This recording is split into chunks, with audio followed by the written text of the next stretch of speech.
Okay, first take is on the road for the NBA Finals. It gets underway Thursday, June 4th. Again, a location still to be determined, but my producer has informed me there is a direct from San Francisco to Cleveland, just in case we needed to know that. Mark your calendars. Join us. We don't know where we'll be, but we're looking for direct flights. First take on the road, ladies and gentlemen. Be able just to make plays to help your team win is all that matters for me. And when you have a guy like this that was shooting the ball extremely well, who broke the game open, but also the contributions from Deli off the bench once again, and then our two bigs, both of them having double-doubles, in their time. It was big time. God bless J.R. Smith. He definitely saved us tonight with his energy and his spark off the bench. All right, in the words of Tristan Thompson, God bless one J.R. Smith. He scored all 28 of the Cavs' bench points in their win against the Hawks last night and set Cleveland's record with 8 3-pointers in a postseason game. Stephen A., can he keep doing this? No, he cannot. He can't. He'll do it sporadically. He can do it 3 out of 7 games. But he's not going to do it night in, night out, because that's not JR's game. He's very, very streaky. He explodes 1 minute, and then the next day, he's off. One game he's shooting 60%, the next game he's shooting 30. So over the course of a series, I think you can count on him sporadically to be explosive. He's a consistent threat because you never know when he can get going. But in terms of the consistency, sometimes the shot falls, sometimes it doesn't. But nevertheless, I'm really, really happy for him. I'm real proud of him. He plays hard. He's out there defending, Skip. He's not just shooting the basketball. He's actually playing some defense as well. And I give him a lot of credit for that. He obviously is not scared of the moment. I remember years ago, this was the J.R. Smith I was expecting in New York, because if you recall, they got him essentially to replace Landry Fields, and thank God for that, because Landry Fields was allergic to playing in the month of April. The minute April arrived, it wasn't April Fool's Day or anything like that, but it certainly it wasn't Landry Fields' month. I can tell you that much, because he just never showed up in April. But J.R. Smith was one of those guys that he was going to be a threat. Whereas Landry Fields wouldn't even shoot the ball, J.R. Smith was letting you know unapologetically. He wasn't shy about putting it up. He's on the court, the ball is going up, win, lose, or draw. And so because you see that from him, you see a game like last night, you're reminded as to why he's so important to the Cavaliers' success, particularly in the absence of a Kevin Love, because Kevin Love can give you that perimeter shooting. Without him out there, you were going to need somebody else to step up and do that for you, so they didn't get to just key on LeBron James in terms of the opposition. And when you think about what J.R. Smith has been in New York, I got to admit to you, it's incredibly impressive, and it speaks to the greatness of a LeBron James, because he seems to be peeling out greatness from individuals on any given night. It's always somebody different that's stepping up to the plate. And you look at Iman Shumpert, the way he defends on the perimeter, he's been sensational. You look at J.R. Smith, the way he was last night, and it just makes you wonder about what the hell was going on in New York City, because you have both of these guys with Melo, and they were a shell of what we're seeing them be right now.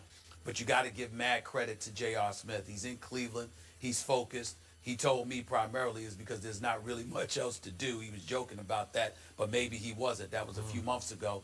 But in the end, what it comes down to is that these are big moments, and J.R. Smith ain't scared of it. He's not wilting beneath the pressure. He showed up last night. The Atlanta Hawks had no answer for him until it was too late, and my hat's off to him. He deserves the praise that he's getting today. I am completely with you on this one. I'm proud of this guy for what he's done going from the Knicks to LeBron. And I agree, LeBron deserves a share of the credit for a J.R. Smith who's become incredibly valuable to this Cleveland team without Kevin Love and with a severely limited Kyrie. And again, I don't know if people have noticed, but the 4 teams left in the playoffs are the 4 teams in the NBA that most depend on and most effectively utilize the three-point shot. These are three-point shooting teams. LeBron's not a great three-point shooter, but he's the igniter of the three-point attack. And last night, like you said, hey, no stage is too big. The biggest nights this guy has often come under the brightest lights, such as last night. I can make a case the Cavs will go as far as JR takes them. And that you can say that's a scary thought. But Stephen A., I'm going to hit you with the scarier one. When we see him shoot the ball like that, nobody can get hotter on this planet than this guy can get in stretches. And I look back at a J.R. Smith who was Sixth Man of the Year, what was it, just a couple of years back? 2 years ago.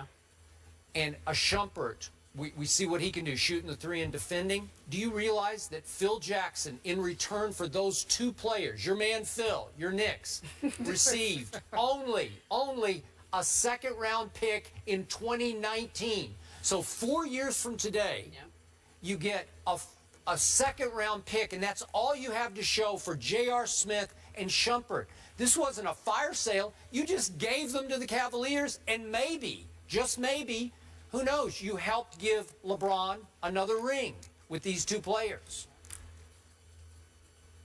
If we're fair, first of all, I appreciate you bringing up Phil Jackson and the New York Knicks. Clearly, Skip Bayless, you have no love for me today. Oh. That's a good way of showing it. I was trying to. I thought I was teeing you up, juncture, but it's okay. Oh. Yeah, whatever. I'm not gonna. I'm just not gonna lose it. I'm not gonna give Phil Jackson or the New York Knicks any more of my energy right now. They've already disgusted me enough this week. Okay, so we're gonna move on from them. But I will say this. You know, I am a Carmelo Anthony fan. I think he's one of the top 5 offensive players of this generation. And I love him as a person, but I got to tell you, he doesn't look too good in all of this either. Because how these two guys look playing with LeBron James appears to be on a significantly elevated level than what they looked like playing with Carmelo Anthony. Now, we know why that is. Because Carmelo Anthony's a scoring machine, but he's not the best player in the world, which is LeBron, who can amp it up and be the best player in the world on both ends of the floor, by the way.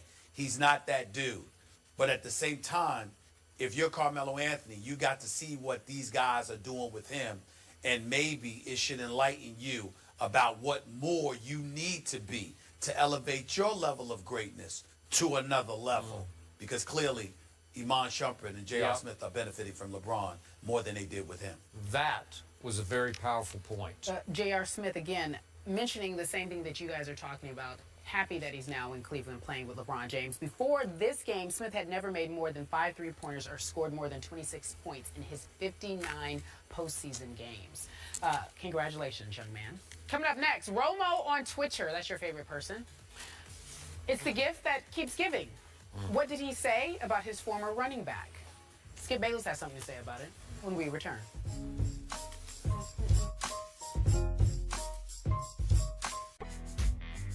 Welcome back to ESPN First Take, presented by Bass Pro Shops. Take a look at this. Tony Romo tweeting, "Where have you gone, Joe DiMaggio?" It's a picture of him, DeMarco, Jason Witten, having a good time. Maybe that's Orlando in the back a little bit. We can't really tell.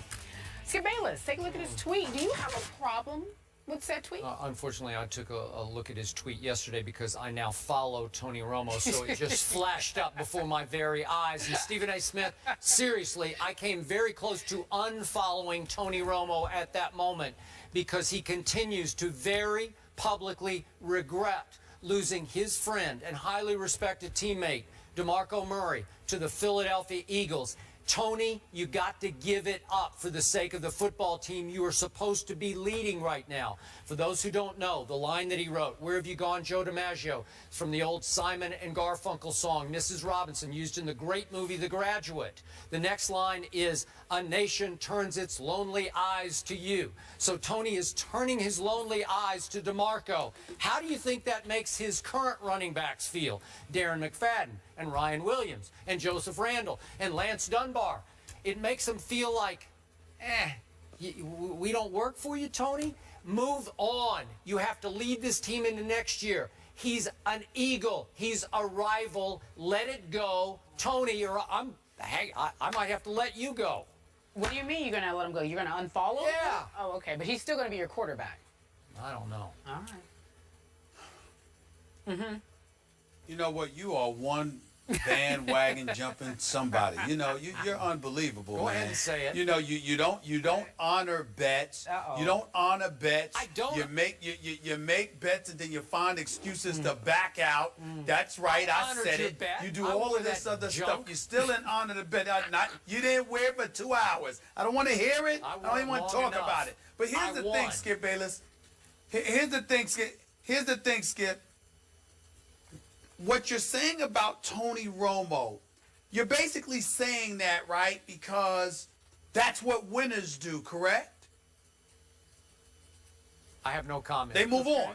They forget. Yeah, that's true. Right. Yes. So you don't have a comment because you know Yeah. where I'm going. Yes. You know where I'm You're going. correct. How can You're you correct. expect something?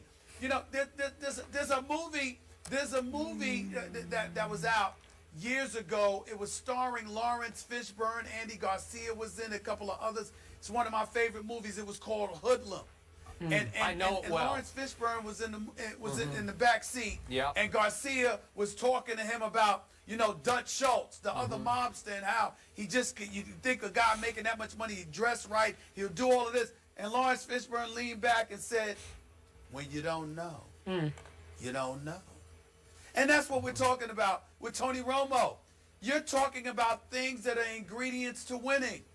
When you don't know, Okay. you don't know. Makes sense. Yeah. Tony Romo's never won.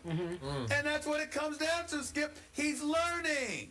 Be patient. Well, he did win a Teach him how playoff to game win, in Skip. Green Bay last Go year ahead, 'cause he hasn't that was won stolen anything from yet. him. He did. Yeah, because that was a catch. According to No, him, that it's was his a second catch. tweet. That was the second, I have no yeah. recollection of that. Yeah, right, You I don't? have no recollection of that Okay, whatsoever. here's my bottom How about line to them this discussion. Cowboys? You know what?